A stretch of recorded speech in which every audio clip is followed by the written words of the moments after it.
There's raw data, databases, data has to be transformed, cleansed. You've got Gen AI, LLMs, analytics, machine learning, all of these different pieces, parts. It's really all about harvesting all the data that you can collect in a conformed and harmonized framework. We have one for banking that can help make sense of it. It's really about what's your model of customer, how to relate the information that you collect. One trend that we are seeing is that customers are now expecting highly personalized, seamless, and efficient interactions across all the touch points, right? So no matter whatever channel you come in, they want a seamless experience. And that shift has actually forced businesses to completely reimagine their entire customer journey. You guys talk a little bit more about this concept of hyper-personalization. What does it look like today? How do you see it being used in customer applications? There are three fundamental considerations that every organization has to meet. First, you need to have a unified data platform, right?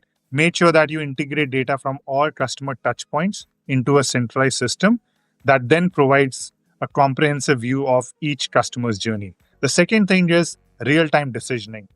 And then the final thing is like omni-channel integration. You need to ensure that there is consistency across all the channels. Because it's lived experience for me. One of the jobs I had at the bank was actually delivering the leads to the branch bankers.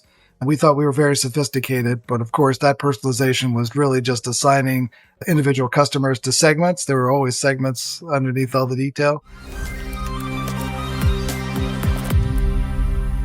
Welcome to the Don't Panic, It's Just Data podcast, where we have a weekly conversation with people impacting the enterprise tech landscape. My name is John Santaferraro, and I am your host today. For the last 30 years, I've been leading, building, and analyzing software companies that provide AI, data, and analytics solutions. I'm currently the CEO and Head Research Analyst at Ferraro Consulting, where we make sense out of the AI maze and help companies effectively market, sell, and deploy new technology in the most profitable way possible. Today, I'm speaking with Gary Klass, industry strategist at financial services at Teradata, and Rahul Sareen, senior leader, cross-industry, private equity, and startup solutions at Amazon Web Services, AWS, of course. And we're here to discuss the exciting future of customer experience, CX, exploring how data, AI, and hyper-personalization are changing the way businesses interact with their customers. Gary and Rahul, welcome. Glad to be here. Yeah, can you guys give us a little bit of introduction to a little more than I gave? Tell us a little bit about yourselves. Gary, we'll start with you.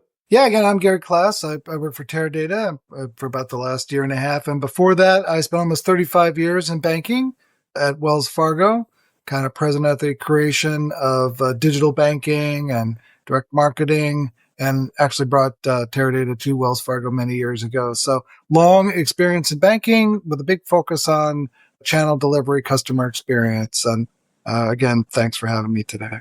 Awesome. Rahul? Sure, John. So I have been with AWS for the last almost close to 11 years now. So for all of you who know that, how AWS work, it feels like, almost 30 dog years. Before that, I used to work for, I've worked for different enterprises like Cargill, AT&T, ST Microelectronics, and have been in Asia managing, and leading teams, North America, India. So my background is primarily in the emerging technology. So, data, AI, IoT, machine learning, and with cross-industry and the startups and private equity solutions, one of the domains that I'm responsible for is customer experience. So how can we build digital native, emerging technology solutions that really help, organizations improve customer experience, not only just for their internal stakeholders, but also external consumers, customers. Awesome. I'm gonna jump right in because the world of CX is exploding with AI agents, generative AI, automations. you name it. And it's huge because historically, as long as I've been in this world, 70% of all expense money that is being spent on analytics and AI is being spent around customer. So with all this money pouring in, all this innovation, what are some of the new innovative applications that you're seeing today? As you mentioned, right, the promise of Gen AI for customer experience use cases is clear and exciting. And I'll share like few examples. So if you manage a contact center, right, like that the critical role that agents play in helping your organizations build customer trust and loyalty. So we have a service called Amazon Connect, which is an AWS native cloud-based contact center application, which leverages Gen AI to enhance self-service customer support. Contact center administrators can easily build and manage self-service experience that can handle, complex customer needs, without agent intervention. For example, you can generate post-contact summaries, monitor and improve contact quality. Plus, it also leverages AI to streamline the creation of unified customer profiles from various data sources. So you can really figure out, like who John as a customer is, which is an important thing that for, consumers, especially in the consumer packaged good and retailers. It's like such an important thing that they need to know. Same with other industries such as telecom, auto tech. Another example that, like for example, we have, you know, great relationship with Ferrari, right? And they want like really improve the customer experience for their consumers. So they have applied Gen AI to provide personalized services to their customers. They built what they call it as a car configurator on AWS. It provides the customers an ability to personalize their own Ferrari, right? All the way from wheel selection to paint colors to interior options. They use large language models on Amazon Bedrock, which is a fully managed service that offers high performing foundational models and a choice of them, along with our Amazon Personalize to elevate the customer experience with personalization powered by machine learning. Such a powerful thing to do. And rolling out the car configurator, Ferrari has increased its sales lead and reduced the configuration time by 20%, and also offering a more personalized experience where customers can visualize a vehicle with 3D imagery. They can rotate it, zoom in and out, and it also allows customer to virtually experiment with different options. Like so many powerful applications we are seeing now in the world of CX, where customers are looking at like organizations are looking at providing hyper personalized experience for their consumers. And I think with the exploding of AI agents, more and more of these technology advancements we'll continue to see. From my perspective, I've spent my time and career really focused on channel information, which really started out with structured data, accounts, transactions. And that we found pretty quickly is, well, there was an explosion of various data types sort of present at the creation of digital banking. So that was semi-structured data, web logs, and that's a whole world in and of itself, parsing web logs, which of course Teradata can support. And then the kind of the last mile, which was the most challenging but the most interesting, was really the contact center. And there we really explored analyzing text, emails or SMS. But the big one, which is really the most valuable one, is analyze speech analytics, which today is just an amazing capability that Teradata can support using large language models or small language models that can even run inside our database on CPUs. And why that's so critical if you're a bank or any customer service organization is the one time that customers tell you what they really want and need, it's on the phone. They have a desperate need to mitigate a fraudulent payment transaction, or maybe they're trying to figure out what their financial opportunities are and how to expand them. So what we found was most powerful, and this is kind of where Teradata really comes in, is grafting the unstructured data analyzed through speech and text onto the structured data.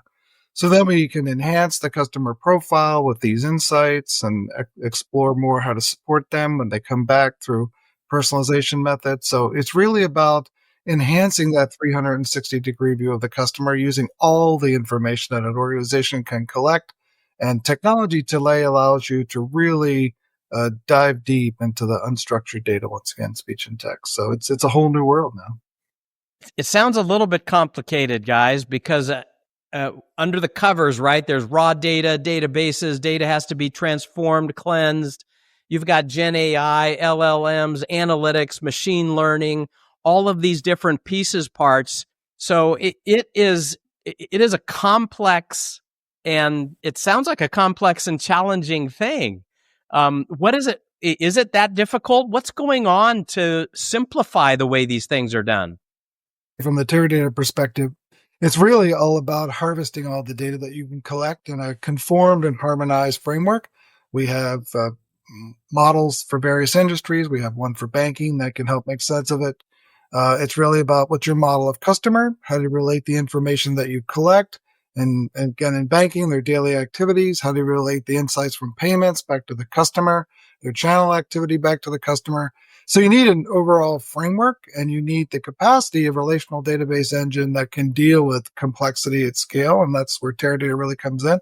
Most of the big banks in the world and many other large organizations and telco and healthcare Teradata customers. So what makes it easier is having the template to work upon and having the horsepower to be able to really process all that data. But there, in the end, there's no substitute for rolling up your sleeves and really understanding your business and the data that it generates. Yeah, and I think to add on to what Gary mentioned, right? Like what one trend that we are seeing is that customers are now expecting highly personalized, seamless, and efficient interactions across all the touch points, right? So no matter whatever channel you come in, you know, they want a seamless experience. And that shift has actually forced businesses to completely reimagine their entire customer journey, right? And what it does is that, like all the way from ability to collecting and analyzing vast amount of customer data, and then it has opened new avenues for understanding and predicting customer behavior, right? So this wealth of information that was already there, right? But now what customers are doing is that it enables them to basically build more targeted and effective CX strategies, right? But as you mentioned, there are complexities on how you solve this. Implementing AI and automation into existing systems and processing can be technically challenging, and that's why it requires restructuring. So maintaining the right balance between automated and human interactions is very critical for a positive CX experience. You cannot just assume that the AI agents will take care of everything. There has to be some sort of a right balance, at least for the time being. And then as companies collect and utilize more customer data, right, ensuring compliance with evolving privacy regulations and maintaining data security becomes super complex, right? So I think those are some of the things that we are seeing, customers when you are doing POC, right, it becomes easy, right? Like you can do a POC quickly, but then when you move from POC to a production, that's where, we are going and helping customers in understanding the fundamental shift that they have to take care of, all the way from security to governance to data collection to, like how much of this needs to be automated versus like a human in the loop. And I think those are some of the things that becomes like super complex pretty fast. I have one anecdote about sort of complexity of data and trying to break down the silos that exist in every organization. So did a lot of work in digital banking, and then I went over to the contact center. But we never, as a bank, really integrated the two data until sort of we leveraged the technology that Teradata provided, which is called NPath, which is sequencing data. So we, for the first time by customer, had the digital activity and the phone activity together, and we found out this amazing thing. 2/3 of the time, the customers that called up the bank were in or had been in digital banking before they called. We had absolutely no idea that that was true until we were able to take these two disparate sets of data, pull them together, sequence them, and integrate them in Teradata. And that led to many changes. We actually reorganized how we went to market. We integrated the call center with digital banking directly, and we used that information to support our branches. So innately, the world is complex, but customers today, as Rahul said, expect personalization. They expect their customer service organizations to know everything that they're doing with that enterprise. And you better be able to bring that together and deliver it and predict and anticipate what that customer will want. Can you guys talk a little bit more about this concept of hyper-personalization? It's a curious one for me because I'm going to go back 10 years ago. 10 years ago, I was at Parexel, and Yahoo already had 10,000 customer attributes that they were looking at for a customer. And that was 10 years ago, and that was hyper-personalization. What does it look like today? What does hyper-personalization mean? How detailed is it? And how do you see it being used in customer applications? Like there are three fundamental considerations that every organization has to meet, right? Like we have been doing personalization, right? Like many organizations have been providing personalized recommendations or marketing emails, right?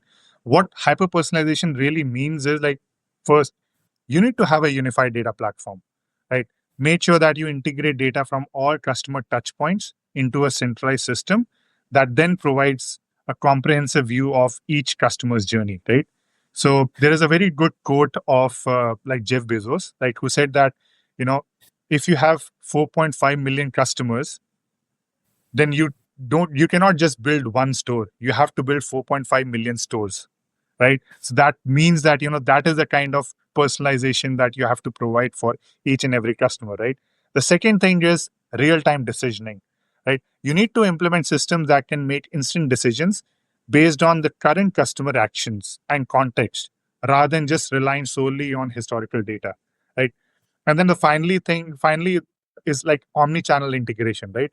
You need to ensure that there is consistency across all the channels. So whether I'm coming through the mobile or through the web page or through my contact center, you need to provide seamless transitions and personalized experiences regardless of how customers interact with the brand, right? And I think that's where agentic AI plays a crucial role, because agentic AI systems can independently assess situations and make decisions.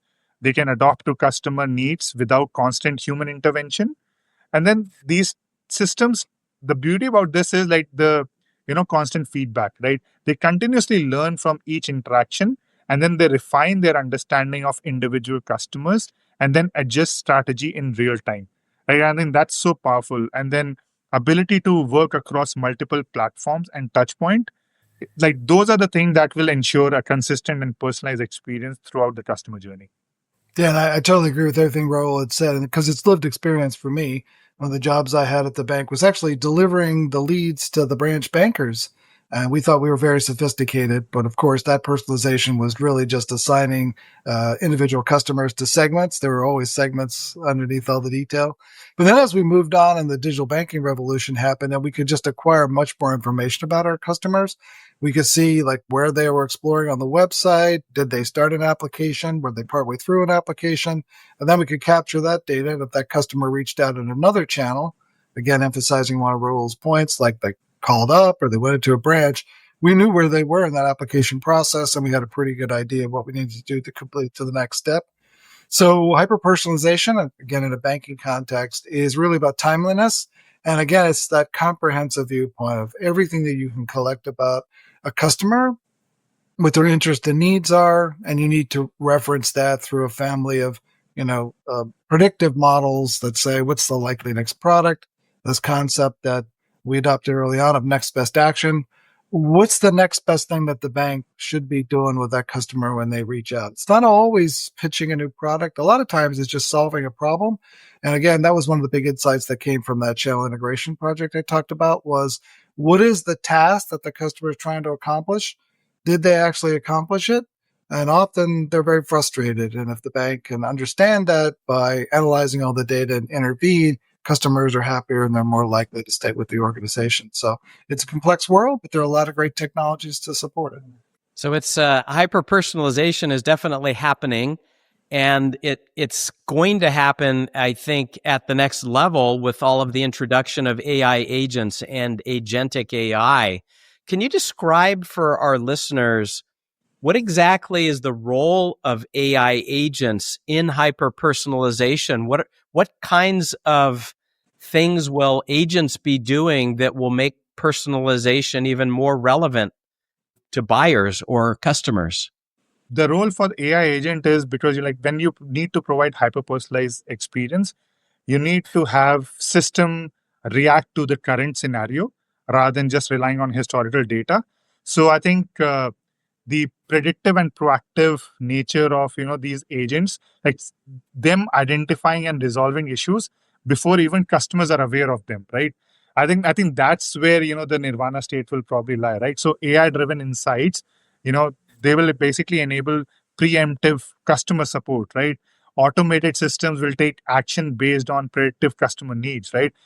We were working with a customer who basically says that, okay, I want that, if I have a device, it should automatically figure out where the issues are, open a support case, figure out what the resolution is, and automatically getting a fix all in real time without even customer noting that there is an issue, right? And I think another thing that probably we'll see is like a privacy first experience, right? So like we'll see enhanced security and privacy controls, transparent use of customer data, and then a balanced personalization with privacy concern is going to be an important thing. So I think we'll start seeing, like AI agents, even though becoming smart, but also taking care of the privacy first experience. And then, obviously the whole ambient intelligence, so CX becoming more seamless and invisible, that whole omni-channel experience that I mentioned about, integrated into daily life, right? Like I think voice and natural language interfaces will become predominant. Like people right now are talking more about chatbots and all. I think voice is going to be that, biggest evolution. And we have been talking about it, but I think we'll start seeing, you know, interactions happening across multiple touch points simultaneously. And I think that's where, the whole AI agents and the agentic experience will probably help. I think is relevant for regulated industries like banking. There's a lot of amazing technologies that will come to fore, and Rahul will outline them very well. But, in banking, kind of every model and every process you have to do is subject to regulatory scrutiny, and certainly models have to be approved and governed. So I think you're going to see a little bit of caution in regulated industries. And also, I think that one thing that agentic processes bring forward is if you're in an organization, you really have to know like how you want to solve that problem. What is your what's called the normative path? What way do you want a customer to solve a problem? You can't have ambiguity. You can't have discretion involved. You've got to have it down cold, the entire process, and a way to facilitate that the agents can support either autonomously or interacting with the customer. So I think it will definitely happen, and the tools are coming forward, and certainly Teradata is focused on it. But I think a little dose of reality here is that for any regulated industry, it's going to be a little slow to come forward. I guess I was hoping to have my own personal AI agent that can interact with my Amazon personal agent, and I don't even have to shop anymore because I don't necessarily like shopping.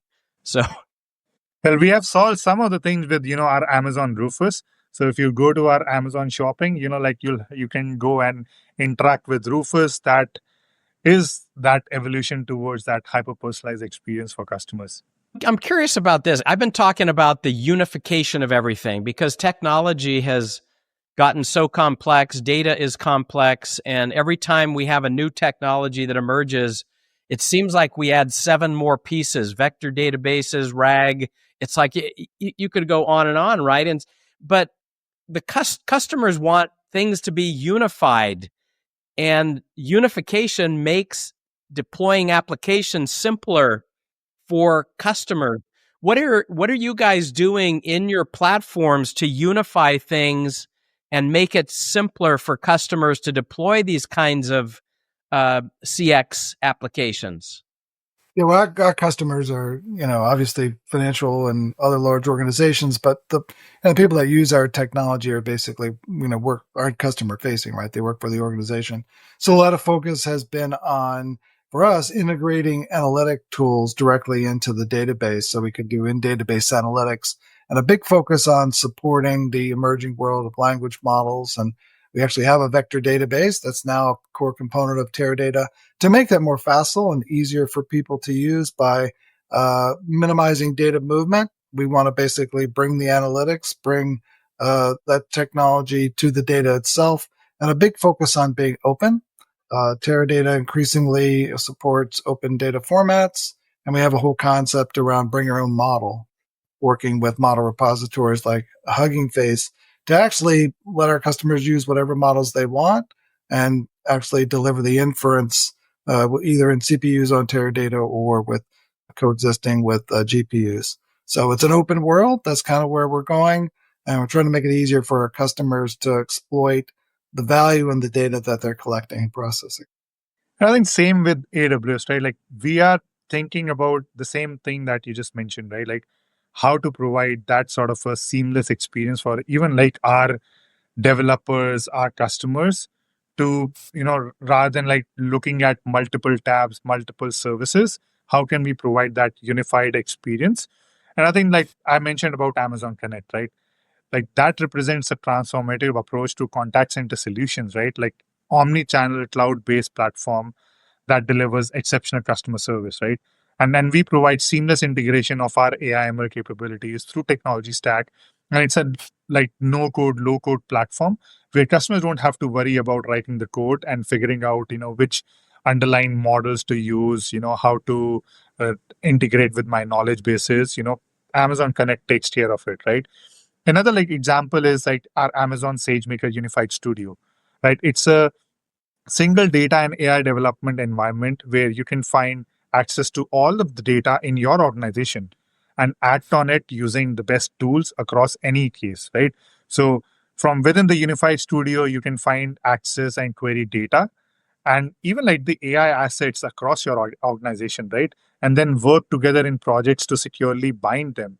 And then even like share analytics and AI artifacts with your business stakeholders, right? You can choose from a selection of high performing foundational models. You can use advanced customization capabilities like Amazon Bedrock knowledge bases, guardrails, which are very important for security and privacy, agents, flows, all of that through one service, right? So rather than you going and figuring out of hundreds of services that we have, you know, just go to this platform and it'll provide you a seamless integration to build your data and AI applications. Awesome. So achieving this vision of AI driven CX, it also requires the strong infrastructure. You guys have both talked about what you're doing independently. You got to have the infrastructure. You got to have the AI capabilities, the analytical. You got to have the data crunching. How do partnerships like the collaboration between AWS and Teradata provide all of the necessary pieces? In other words, together, what are you two companies doing that you couldn't do alone? Certainly can. So, Teradata is at the heart a relational database engine that is massively parallel. And we've invested a lot of time and energy in the last couple of years supporting that, being able to do that in the cloud. And, Amazon Web Services is front and center of our partnership. Many of our customers want to host their data there, and they want to run our data relational database engine on that data, which we've done very successfully. So, for us, it's the partnership is got to go where the customers want to store and what processes they want to use. Our core business is being able to support that either in cloud or obviously on premise. Relational database engine of Teradata version 20 runs now on both. So we follow where the customers want to go. They told us that was important to them, that we'd be able to support processing data hosted on cloud solutions, and we've done that, and AWS has been an amazing partner to do that. And I think echoing what Gary mentioned, right? Like we within AWS, we understand that we cannot scale on our own, right? We need partners like Teradata to really help scale and solve problems, real problems for customers, because we can definitely provide the tools, the mechanisms, right? But like as I mentioned, right, like one of the basic foundation of enabling CX transformation is data, right? And building that sort of a unified data store. And I think that's where our partnership with Teradata to use Teradata as one of the unified data platform for all customer data, and then build GenAI applications through using our services such as Amazon Bedrock or like even integrating with Amazon Connect. All those things really like enable a transformative approach, because we really want work with customers and partners like Teradata to bring this transformation to all the customers, and we want to bring it fast, right? And I think partners are the best steering mechanism for us. Gary and Rahul, if you guys could summarize one takeaway in 60 seconds from our conversation today for CIOs, what would it be and why? I would briefly, it's customer experience is about really listening to your customers and understanding what your customers, and you can't take an organization-centric view. You can't just focus on the data that you collect. You have to use every scrap of information in your interactions, whether it's web logs or, again, inbound calls, it's visits, it's emails. All of that gives you insights that are incredibly valuable. And you have to use the emerging technologies of things like natural language processing and automated speech recognition to do it. So listen to your customers. They're going to tell you what they need and give them what they need. I just say that, the future is not just theoretical, right? We are already building these capabilities into our service portfolio. We are making them accessible to all the businesses of all the sizes. The key will be of how organizations really leverage these technologies to create meaningful, valuable experience while maintaining the human touch where it matters most. Gary and Rahul, thank you so much for joining us today. I appreciate your great insight. And also thank you to everyone listening. We hope you had some great takeaways from today's podcast. For further information on what we've talked about, head over to Teradata.com. We'll be back next week with another episode in our podcast series. Until then, make sure you subscribe to this podcast on all major platforms and follow the conversation on our socials at EM360Tech on X and LinkedIn. And for more great daily content, head on over to em360tech.com.